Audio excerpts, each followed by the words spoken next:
Do you want to install BlueStacks on Windows 11 for free and run Android apps on your PC? In this video, I'll show you step by step how to do it quickly and easily. First, open your browser and go to the official BlueStacks website. Make sure you download it from the official site to avoid any problems. Once you're on the home page, click on the Download BlueStacks button. The file will start downloading automatically.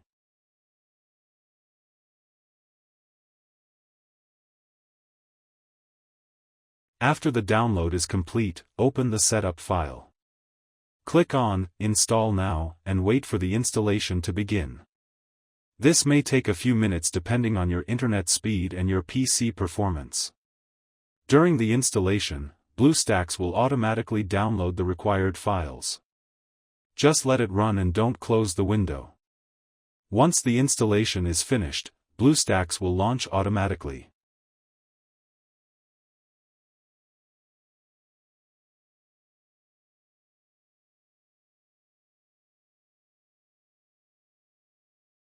Now, sign in with your Google account, just like on an Android phone.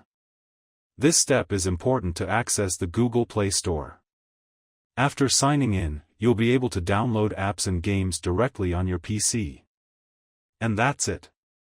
You have successfully installed BlueStacks on Windows 11. Don't forget to like and subscribe for more simple tutorials.